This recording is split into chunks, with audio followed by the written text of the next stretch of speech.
Oh my gosh, all I gotta say is wow. Okay, in this interview, I have Trevor Williams. This dude, literally, he's in tears, I'm in tears, we're all in tears. I'm just gonna say the amount of power this story has brought him to where he is today.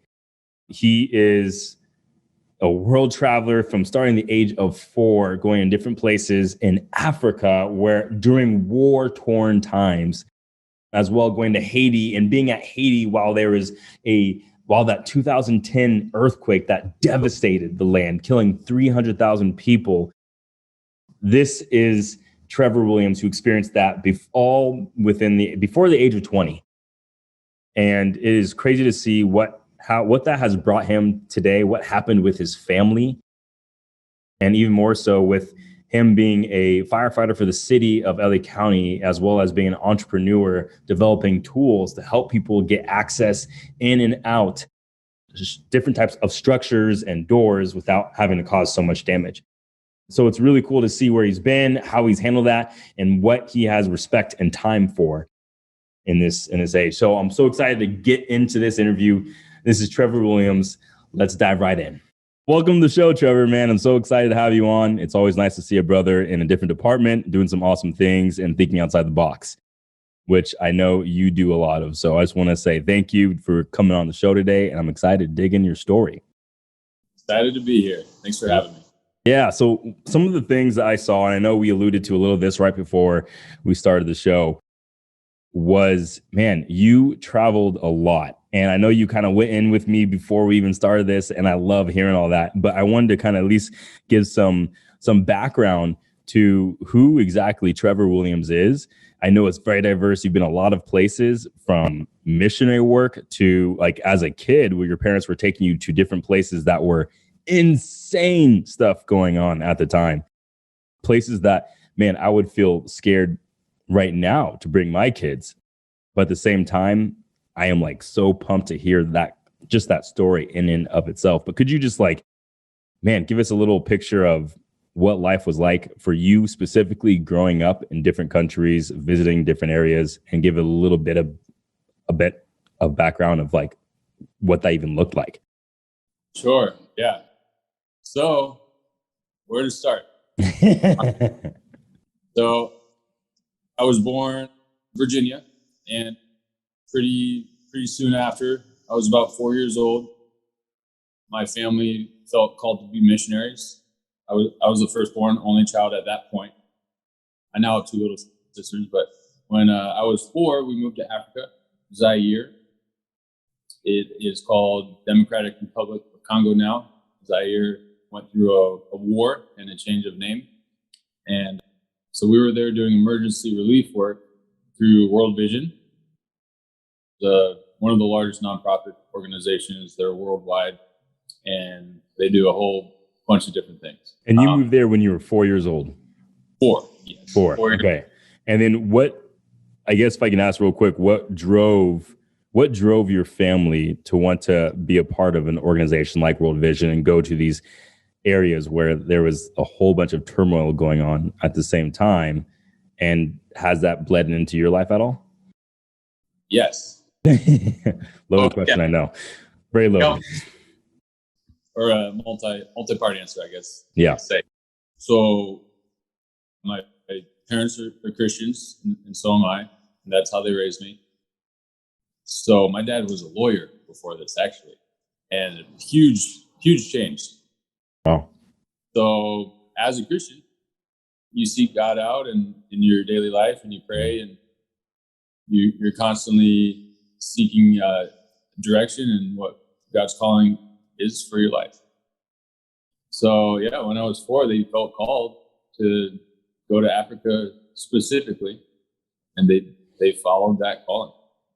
It took a huge leap of faith to take a young child, firstborn, into a very dangerous country during a war. But they trusted God, and we're okay. Yeah, that's awesome. I mean, first of all, like just on that topic, man, like it's very easy in America to call yourself a Christian and not get hurt, not get challenged, not get defamed in any way, by it. But for someone to, I'd say, go to a level to where they, I'd say seek God out daily into a position where they're bringing you and your family out to a whole other country like that, that is, I'd say that's on a whole, that alone I would love to unpack, but like that's on a whole nother level. That kind of stuff right there is awesome. Yeah. And it wasn't taken well, by the friends and family at the time. Thought they were nuts, and that's why would you take a young child to like that? And they're like listening to God, not our friends and family. So. Wow. So yeah, it was challenged for sure. Gosh, man. Yeah. So what was it like from your perspective, being 4 years old, being in Africa? Because I know you went from Zaire. Is that what it was called before? Zaire. Yeah, Zaire, then to South Africa, then back to now the Republic of Congo, or Democratic of Congo. Yeah. The mouthful. So my perspective as a 4-year-old, I still remember a lot of it pretty vividly. Nothing like here. A lot of poverty. Where we lived in Lubumbashi, Zaire, which is more of a city. I know when people think of Africa, they might think of a jungle. Yeah. Or, it's such a big continent. Like, it has a lot to offer. There's beaches, there's Egypt, there's sand, there's jungles. So we lived in a city, but it was poor. So dirt roads and stray dogs, crime, military kind of roaming the streets, and a lot of old diesel trucks driving around. Yeah. Everywhere. I was mostly not afraid, like my parents led me to believe that I was safe and stuff, at least for a little bit. But there was nights when we could hear gunfire and bullets would land on the roof, like a tin roof, So that's scary. There's a time where we were ambushed coming into our house.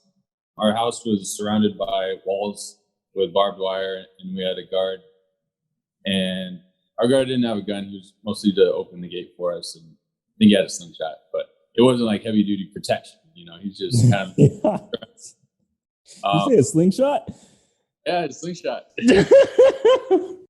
Was that like a legitimate sling, like that'll hurt somebody kind of thing? Yeah, he actually shot somebody who was trying to climb over the wall one time. Wow. I think that guy lived. I think it was more of a deterrent.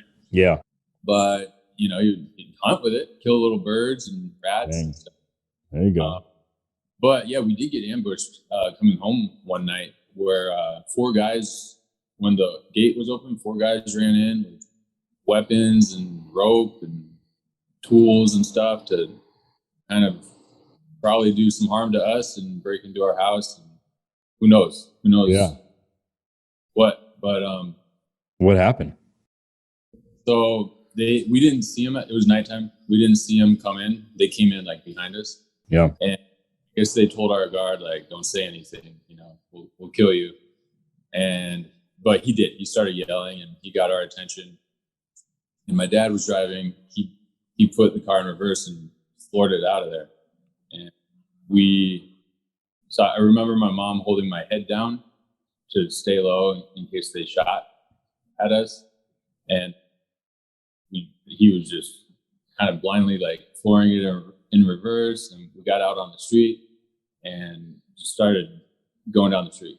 And we went to a friend's house that night and stayed the night. And our gate was open. Our guard was like, who knows what happened to him? Yeah. It was scary.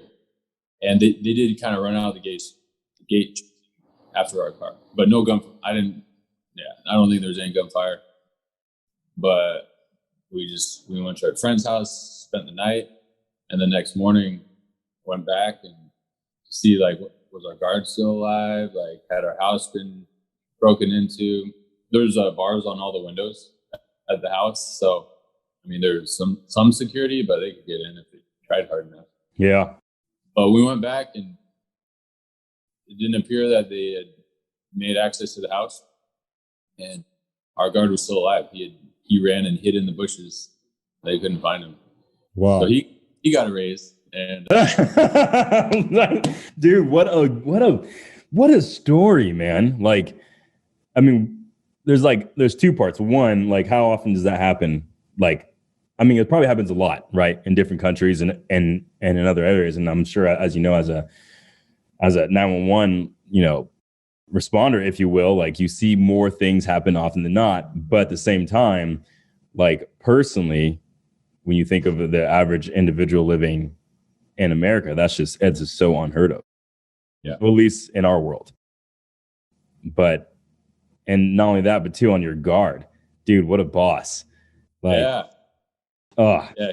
Great. I actually haven't told that story in a really long time. I almost forget about it sometimes. And I don't think I've ever mentioned that he hit somebody with a slingshot one time. Like, yeah. I haven't thought of that since it happened, probably. Yeah. And yeah, you just triggered that little memory in my head. So I'm glad. I mean, I think sometimes it takes some of these, or just like specific questions, right, that jog up different things within our mind, and I think being able to extract that, because there's so many little lessons that we kind of forget about along the way. Like, we can talk about the general overall bird's eye view of a story, but it's often the deeper little stories that happen within that overall arch, if you will, or that bird's eye view, that I feel like come with a lot of, I don't know, interesting. That's interesting, that has power, that has a life lesson. I mean, I think, and I feel like for your story, I wish we had more time than just the amount of time that we do have, because I feel like there's a lot, probably a lot of little stories along the way, just from, the places you've been, as well as the experiences you've experienced, not with a traditional childhood alone, right? So you went to South Africa as well. How long were you there during that ordeal? We were there about a year. We let Zaire cool off. I don't know if you remember the Rwanda genocides or seeing Rwanda the movie. That bordered Zaire. We have friends from there, my parents told me, at least, that like people would come to them and like, can you hold my wedding ring for me? I don't know if I'm safe with it, and I'll come back and get it if I make it. Stuff like that. So it was a really hot zone at the time. And we went to South Africa to kind of get away from that. Oh. We were there for a year, found this out after getting our house in South Africa, but the family before us had been slaughtered in their home. So it was a dangerous area as well. So we had little panic button necklaces. Yeah. Which is like, what's that going to do if you're at gunpoint? But it was supposed to be like a quick 911 or whatever they have over there to call emergency. But that was our like sense of security. So we stayed a lot. Me and my mom stayed home a lot. My dad was still doing World Vision work. Oh. I remember it being a little bit more America feel, like bigger city, South Africa, a little bit more money and less rural, but still a lot of gangs in South Africa. So not a lot of people know that. It can be pretty dangerous too. So we're there for a year, and then tried to go back to Zaire after there was like an overthrowing and everything, and then it had changed its name to Democratic Republic of Congo. We got back there, and it was just too much. So we ended up going back to America for a little bit. And I did some school. I did public school, private school, homeschool, depending on where I was at the time. A lot of it was homeschool because we thought every time we moved, it would just be like for a few months or maybe a year or something pretty quick. So homeschooled in Connecticut. That was the next place we moved to. Wow. When I was 12, we moved to Haiti. So I know you were in Haiti for a while. You were a little older at that point. And that was, so 12, that was what, 2002, 2000, somewhere on there? That sounds right. Yep. Okay. So you spent, and how many years did you spend in Haiti? 3 years. 3 years. Okay. And then you moved to the States. And then back to the States, California. So first time being to California when we moved there, but the same deal. Haiti was violent, a little civil war going on there. President got overthrown, civil unrest, lots of burning tires and gunfire, violence. And so decided to cool off in California. Wow. Where has a headquarters in Monrovia. Yeah.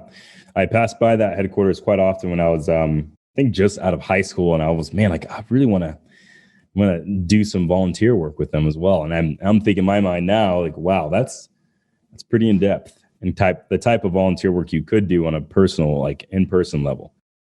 So, but real quick, in regards to, so you spent some time back and forth traveling a lot as a kid is what it seems. When you came back to Southern California, your parents, they went back to Haiti for a little while. Yes. And what year was that? This was 2009. The end of 2009, okay. And then you wanted to stay to kind of pursue firefighting and kind of build a career here and kind of get yourself established, right? Right. Yeah. Okay. At that kind of found my calling. Growing up doing emergency relief work and helping people get and with firefighting. We do emergency work and we help people. Yeah. It's like dives right in. So, man, there is so many things unpack. So just from that whole history and in regards to that, what kind of things did you bring from, say, your lessons, if any, that you feel you wouldn't have done normally in your fire career today? Whoa. So, and we haven't gotten to the biggest impact in my life that happened in Haiti. I don't know if we talked about this earlier, but no, not yet. But something happened to me in Haiti that impacted the whole rest of my life to this day. Let's hear it. Okay.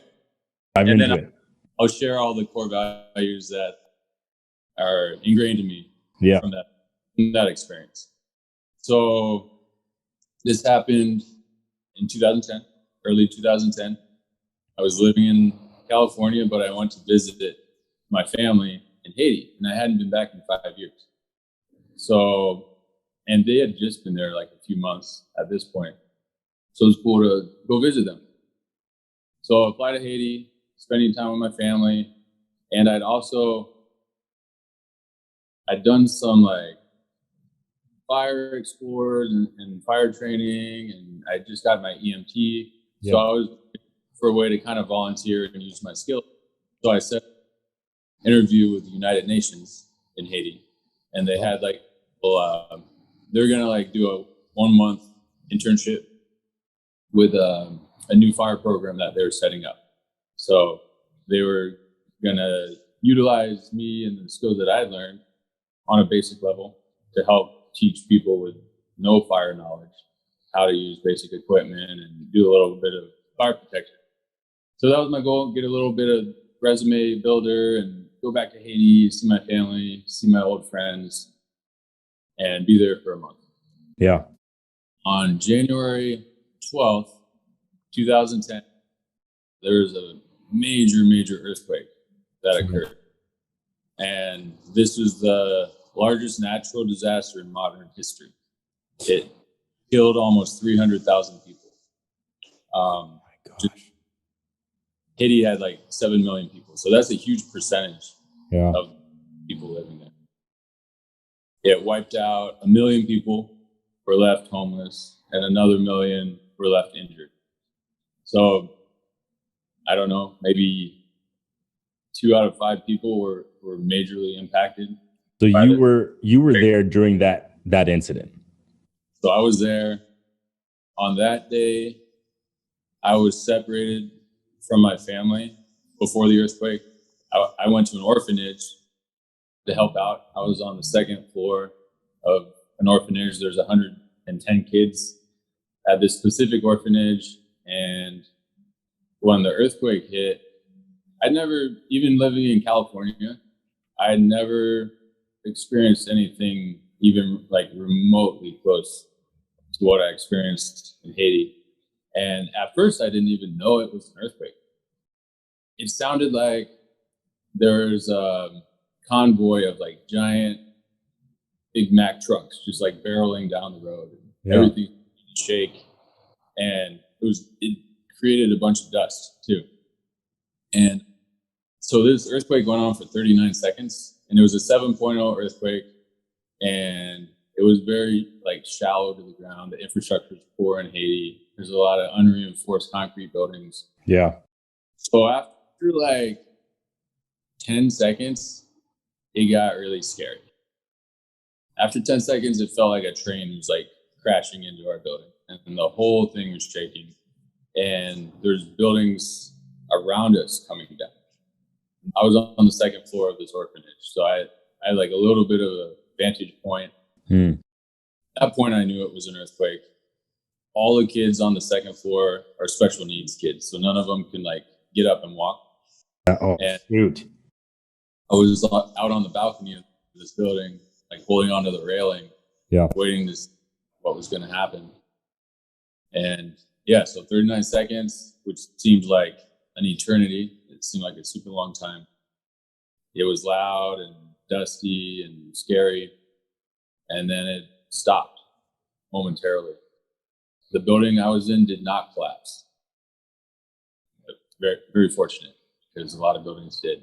There's cracks. It was Jesus. So the next move, like my firefighter, I wasn't hired yet, but I'd been training as a firefighter. Yeah. And all started kicking in, and I was like, all right, we got to get everybody out of the house, because I knew aftershocks were going to start coming soon. Mm-hmm. And all the houses in Haiti, at least a lot of them, are surrounded by a big gate or big walls. And the wall in the back of the property had collapsed on the eating area where all the kids eat. And they had just been eating there, but they weren't there at that time. That would have really done some damage to the kids if they had still been there. So we got all the kids out. We sat them on the ground out as much as we could out of any collapse zones. And then we just waited. And aftershocks started to hit, but they were like 5.0 aftershocks. So those were bringing down more buildings and more buildings and more buildings. And that earthquake occurred at I think it was just before 5 p.m. Yeah. So still light out when it happened, but starting to get dark. And my dad was at his office. My mom and my two sisters had just gotten home from school, so they were at the house, and then I was at this orphanage. So we were all like spread out. How old were your sisters? At the time, 12 and I think 5, I want to say. Okay. Yeah. We're all 7 years apart, so I don't know if I did that math right, but I think 12, and I was like 19 at the time. Yeah. So I just waited. I was like, I can't go. I don't have a car. All the streets are collapsed. Yeah. I guess I can do the best good right now, just helping with these kids. And I waited until 10 p.m. Oh, and all the cell phone towers went down. None of the cell phones worked. There's like lost communication. But I waited until 10, and my dad showed up. And he just had this look of, like, he had a look I hadn't seen before on his face. And he's like, Trevor, I need to talk to you. Okay. And he said he went back to the house, where my mom and sisters were, and it had completely collapsed, and there's no survivors in the house. He said he couldn't find my mom and sisters. So I was like, okay, like, I didn't know what to think at first. That's like devastating news potentially, right? Yeah. And I will share they're okay, but they were in the collapse, and then this is a 5-story building, and the street level is the 3rd floor, and it kind of hangs off the side of a mountain. And they live on the bottom floor. So they had just gotten home from school. They were all together talking, which, usually you split up when you get home, but they were all together in the same spot when the earthquake started and it just started pancaking down from top to bottom, and the wall broke open where they were standing, and they jumped out, rolled down the mountain, and spent the night in a tree. My mom was barefoot. My youngest sister was barefoot. The 12-year-old had shoes, and she fared the best. Like, they all got scraped up and stuff, but they all lived. And my mom, at the time, let's see, she was I think in her 40s, mid to late 40s. And then my youngest sister, who was 5, got a bunch of rubble in her eyes and couldn't really see, and she was barefoot and stuff. So looting started right away, and rape, and it's just like a really dangerous country for like 3 women to be out alone without any protection. So they climbed up in a tree and spent the night up there. And the next day, my dad's office is nearby the house. So the next day they got a ride to the office, and me and my dad spent the night at the pastor's house up higher up in the mountains. And we had, like, neither of us could sleep. There's aftershocks going on the whole night. I'm trying to, like, believe that my family is still alive, and maybe one of them, and thinking that we couldn't go start digging that night. It was taking hours to go anywhere because everything was collapsed into the street. So you're basically off-roading over all this rubble to get anywhere. And there's bodies everywhere too. So you're, like, not wanting to drive over that. So me and my dad get to the office the same time that my mom and sisters are arriving at the office. And it's most powerful day that I can remember, thinking I went from losing them to getting them all back. And that's something that resonates with me very, very strongly. I think about almost every day. So we just held each other and cried. And my mom and sisters, they were covered in, like, debris and bloody. And my oldest sister was helping my mom kind of, like, limp in. And the littlest one, she, like, couldn't see. But it was beautiful. It was beautiful that everybody survived, and that we were so fortunate, because not everybody did.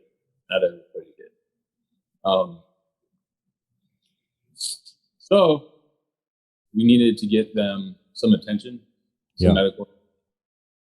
We made our way to the U.S. Embassy to get them evacuated out.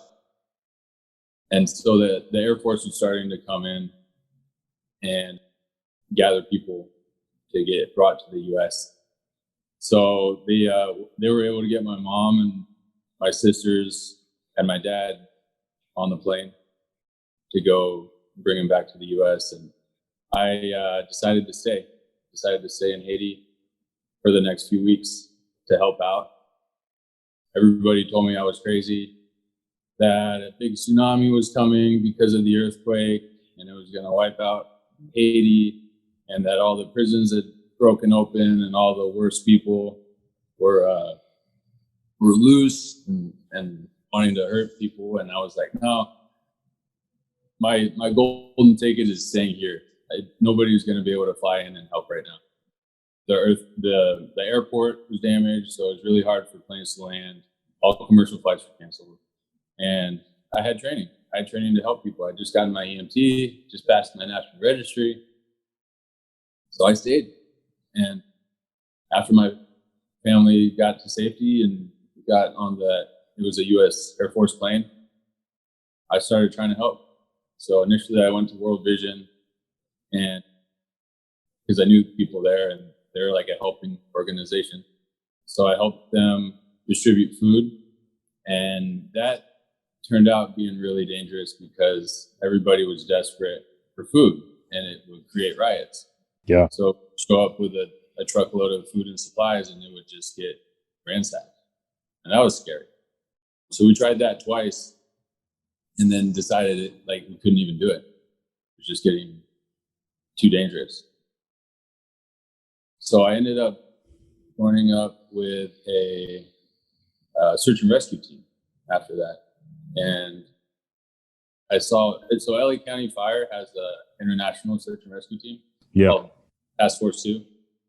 I saw them come down, and I was wearing, actually, I lost everything that I had in the apartment collapse, and I only had the shirt on my back.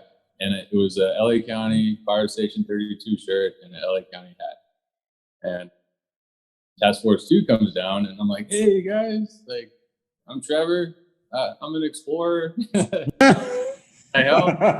And like, where the heck did this guy come from? And I was like, no, I know the language and the country a little bit, and I think I could, really be a valuable asset. And they told me, no, sorry, kid, go kick rocks. Like, FEMA and USA, they're, are governing entities, and you got to go through them. So I get it. Or at the time, I was upset, but I understand it now because eventually I got on that team. Wow. But I joined up with a private search and rescue team, and they had like a cadaver dog, a pilot, Army Ranger, Navy SEAL, a medic, commander, and they had just like assembled their own little tactical search team. Those are the best, by the way. They were motivated, and I got to work with them for a couple of days, and we weren't getting anybody alive. Yeah. We're bodies out, but nobody viable. Task Force 2, however, got a lot, actually. I think they got like maybe 11 saves. I could be wrong with those numbers, but they were pulling people out alive, doing really good. And they had all the equipment and support. Where was their focus to go towards individuals who were alive? Did they just know, okay, these are the areas where there's going to be the most likely of voids, where like maybe the 5-story buildings or something like that? But I mean, was there like information that they had like that, or that they were following? Or are you asking about County's team or the team I was on? County's team. Okay, so County's, their intel is really good, and they do recon, and they split up, and they're dropping vantage points and GPSing everything. They're doing like initial searches. Yeah. So, and also word of mouth. People were like, yeah, there's a confirmed like live rescue here. We can hear them. We last heard them an hour ago or whatnot. The team I was on was like not as technical at all. And we were just going word of mouth. Like, hey, there's a guy trapped in here, help, can you help us and stuff? So yeah, that was the difference. The big, our team was a lot smaller, but it was good exposure. And then now, I got to participate with Task Force 2 and go through all the training for that. And that was kind of my first big career goal once getting hired on with County. Yeah, that's amazing, man. That's really cool. Yeah. I also worked with a helicopter team. That was probably the most fun. We had 3 helicopters, and we'd load them up with all this food that was pouring into the airport. Yeah. And drop it all over the country. And that would eliminate the riots, or at least not put us in danger. So we'd hover, throw a bunch of canned food and bags of beans out, and then take off. And I would say by far the most effective distribution going on in Haiti at the time. So that was fun. Just nonstop, helicopter, loading up, loading and going. And then we would fly to the Dominican Republic at night and sleep there on a baseball field, which was safe. It was removed like disaster. We had the people that I met, I kind of talked my way into working with the team. The people in charge, they were wealthy and privately owned helicopters. And they hired security to watch us at night, and we'd sleep there and feel safe. And then in the morning, fly the helicopters back to Haiti and do it again. Wow. How far of a helicopter flight was that from Haiti to Dominican Republic? Like 30 minutes. Okay. Yeah, it's not too far. Dude, I don't think I've ever spent so much time in the investment portion of like how you came to be or how someone came to be than on this call. And I am so appreciative of it, because I have to say, not a whole lot of people can draw from such an experience. One of starting off with traveling all over the place and serving, at different capacities while countries were going to war with itself, and not even just like the whole Sudan, situation of, then going to Zahira. I keep saying that wrong. I don't know, because I'm not used to the name. But then also to be in a situation where, going through Haiti's earthquake. I mean, everyone heard of that. The whole world heard of that, but it's not only that of to be in that population but really it's like to not be from there and have that go. And especially, dude, I'm trying not to cry. And again, it's just to kind of see what you're going through, just like the kind of where your mind goes when you're thinking, holy crap, like my whole world just got turned upside down. I don't know what tomorrow's going to look like. And to go through that for a whole entire night, like that is, woo, I'm getting choked up right now just because very similar too, right? I had a brother who I lost, and I had, and it was very much the same thing. We had no idea where he was. And he ended up being involved in a car accident, and, same deal. His car went over, not same deal, but his car went over the overpass after someone hit him from the backside. And the whole night we were wondering, we had no idea where he was. So I can only imagine the kind of thoughts that you would have gone through waiting to hear about your mom and your sisters, Oh. And once I started getting choked up, it's hard for me to talk. So I was trying to fight my brain a little bit. Dude, I get it. It was really emotional, and I was trying to be strong for myself and my dad. And my dad was pretty convinced that they were gone. Yeah. And the point where he started talking about funeral plans. Wow. That the morning that we were going to go back and dig them out. And that's kind of when I lost it. I hadn't cried yet or anything. And I was trying not to go. I was trying to have hope. And yeah, I had to get up, and I walked. We were up in the mountains at the pastor's house, and the sun was just starting to come up. And I walked out on the balcony to kind of like compose myself a little bit. And I hadn't seen Haiti in the daylight yet. And especially not from a mountain view. Like you can see everything. Yeah, where you can see everything. Yeah. And this is one of the most vivid memories in my head. Sun coming up, fires everywhere, and rubble and smoke and debris in the air still, and you could just hear wailing. Like you could hear people all throughout the city just crying. And that was the most emotional. It wasn't the most emotional part of that day, but finding my family was. But I do remember that very vividly. Trying to be strong for my family. Wow. Shoot, man. Gosh, I just totally. I mean, when you tell that story, does it just derail the conversation? Yeah, it definitely can. So yeah, you up right now. No. Yeah, dude, it's just powerful. And I think if anything, it reminds you of what's important and reminds you of what really is important, right? Because like I feel like a lot of times we'll get in such of a position where we're just digging and driving and we're following the rat race, or we're just, hustling towards our dreams, if you will, but not really realizing what is so important, like what's right in front of you. That's so important, that the reason why you're doing all these things, or essentially what makes all those things worth it.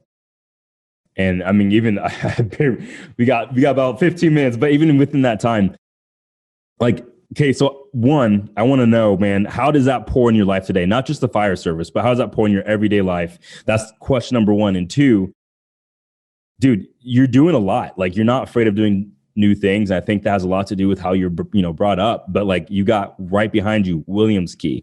How did that start? What was that all about? And I know you're definitely an entrepreneur at heart in regards to what you're doing within the fire space. But can you just tell us a little bit about that, what that looks like, and how those values of the last, man, your first 20 years of life kind of brought you to where you are today? Yeah. Okay. Let's see. First question.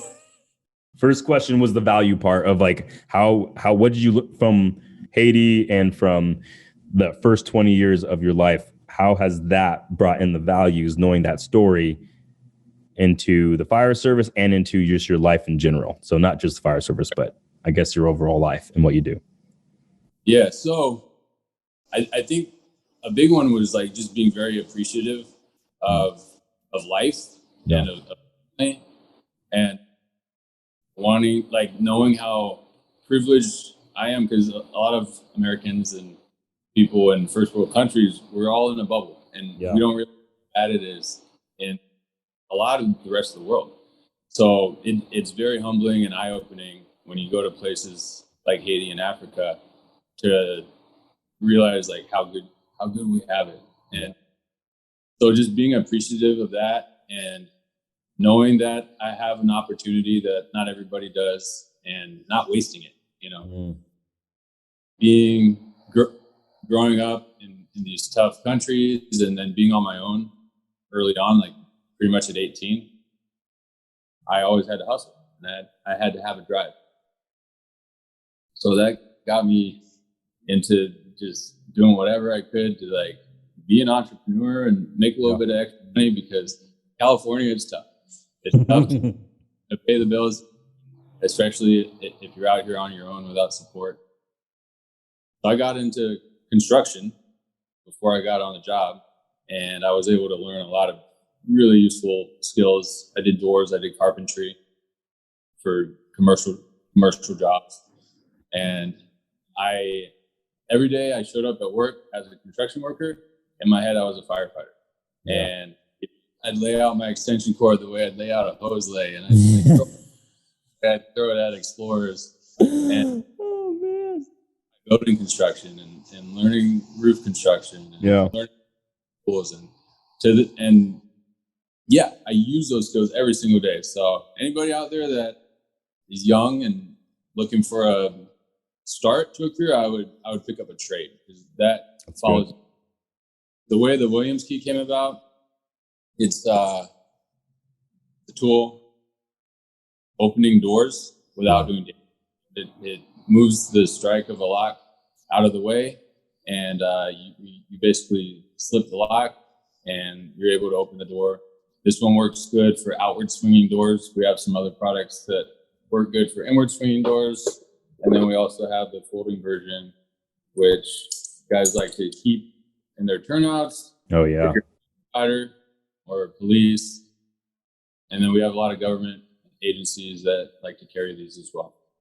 So this came about from my knowledge of doors and installing doors and knowing how locks work, and then getting on the job as a firefighter on a truck company doing inside work. Like one of the jobs they like to put me at was, I'm the guy that gets you in. So whether that's using the Halligan forcible entry tool, or rotary saw, or kicking the door down, or whatever it may be, my job was get everybody in and then soften the structure, which means open all the windows, open all the other doors, and throwing some ladders.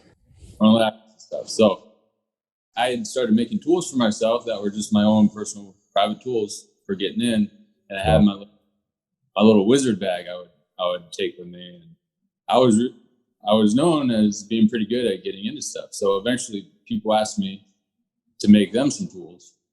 So, and it's not just like I can just make them quick. It's like work and it takes time. So I decided to have a small batch of Williams keys made, and I got it for my guys at the station. They all loved it. And then we get a lot of overtimers and guys from other stations coming through our station, because Eights is pretty big. Yeah. We have 39 guys there. So word got around, and like very quickly, people wanted to start paying for this tool I had made. So I had to figure out what I was going to do with that. Wow. Request. And it just grew exponentially. I started getting fabricators and started doing, I've always been pretty good at marketing and making logos and t-shirts. And I did about a year of sales for Google before getting on the job as well. So I was able to learn about how businesses work really, really well. And graphic design. My wife does graphic design too, so she helps me with whatever I need if I can't figure it out. But how'd you meet your wife? I'm curious about that. Cool. We had a music class together, and we didn't get together initially, but about 5 years later, our paths crossed again. And yeah, been married since 2008, and we just had our first kid about 5 weeks ago, a little girl. God. Oh, amazing. Congratulations. Thank you. That is amazing. But yeah, Williams Keys done great. We're about to hit 10,000 sales of keys and a lot of new products dropping. People come to the website now with a shopping cart and they load up. They get hats, t-shirts, stickers. Wow. Keys. We've got a giant Magnum Williams key for big gates. And a whole lot of other little stuff. So wow. I just came out a product last week for accessing the buddy breather on an SCBA. I saw that, the ripcord one. Called the ripcord. Don't have any up here with me. I have a sticker though. There you go. I like it. And it's a glow in the dark pyramid shaped textile thing that hooks up to your buddy breather. And you can feel it with a gloved hand, which is always the issue when you're trying to. And tested it on some of these new VAs coming out, and it's even harder to access your buddy breather now. So what's the new VA that you guys getting? Scotch or? I'm not sure if I'm allowed to say. That's okay. We won't go there. That's what it appears that we're going to. Yeah. So dang, I remember my short time. I was only on for about 5 years with San Diego, but that was one of the biggest things is even though the time that you're able to use them is very slim, right? But when you're going to want to use it is going to be a life or death situation typically, right? So it's like, you want to make sure you have that. And I remember guys, we'd always even put like bigger rings or something just to grab onto it because it was always harder to feel. And you have to kind of find those buttons. Well, we had Scots. So trying to find those buttons to, rip and then pull out your stuff, is always definitely a challenge if you weren't doing it all the time. Yeah. And, I bet you could ask half the guys, they won't even know what side their buddy breather's on. Because if you don't train on it, you don't even think about it. That's right. That you're pulling it out. It is life and death. Seconds. You're out of air. Exactly. Literally. Out of it. So the ripcord not only opens the pouch, but it deploys your buddy breather and the wiper. Wow. You have the wiper in your hand ready to go. And then that's awesome. I'm assuming it's on your right side because my memory just went to the right. I'm like wondering it was probably there. I'm assuming it was. It's been a couple of years now, but dude, that's amazing. So question, with the Williams key and your tools, do you ever do partnerships with like teams that are going out, like, for different catastrophic events like in Haiti? Yeah, we actually sent some Williams keys to Ukraine. Dude. So there's a team that went out of firefighters and they took Williams keys with them. Dude, come on, man. So that is so cool. That is probably one of the coolest stories I've heard, and I feel like it's just going to be a continuation of just growth and development. Like, oh man, I love this story, man. This is pretty wicked, very cool. Thank you. Yeah. So, it's moving fast, so I'm just trying to keep up with it. I love it. So 3 things I always ask, each guest on the show is, 1, what is the one habit that you would deem that would allow or that like brought you to be successful in your industry? Number 2 is, what's a favorite book or podcast that you've listened to or watched or read this year? And the third question is, how do people get a hold of you? How do they buy your product? Okay. First question, habit. A habit? Okay. Mm-hmm. it's never going to be the perfect time for whatever you're trying to do. Yeah. So you got to just take a risk and go for it. My perspective with success is you don't know what's going to make you successful, but you got to keep getting on the horse. You got to keep throwing your darts and see what sticks. Yeah. And I had no idea the Williams key was going to like be what it is. People recognize me, like strangers recognize me. And like, I know it was going to get to that point. And there's other stuff I'm working on too for the next podcast we do. I dig it. Yeah, I think that would be a big one. Have a high risk tolerance. Don't be dumb, but take risk. And especially if you're under 40, you can take a little bit more risk, because you have time to recover. Exactly. So, yeah. Favorite book? The Bible. Go, baby. Which book in the Bible? James. I like James. James 1:2. Consider it pure joy, my brothers, whenever you face trials of many kinds. Yeah. That the testing of your faith develops perseverance. So that's kind of been a life verse for me. That we get tested and we become stronger for it. Yeah. God never gives us anything that he doesn't think we can handle. And then what was the last question? Last question was, how do people get a hold of you and buy your product? So the way you can get a hold of me and the Williams key, we're on all social media platforms, Instagram, TikTok. Never thought TikTok would be such a big thing. It took some convincing to get me on there, but now several multi-million view videos on there. And then if you want to order, the website is the best place. We have a lot of distributors too, but williamskey.com is a good place to find our whole arsenal of tools and apparel. Love it. I'm definitely going to go on there myself. I'll say that right now. Awesome. Trevor, thank you so much for being on the show. This was definitely an interview to remember, and it was a pleasure. Yeah, thanks for having me. Would love to be back in where this takes you, and thank you again.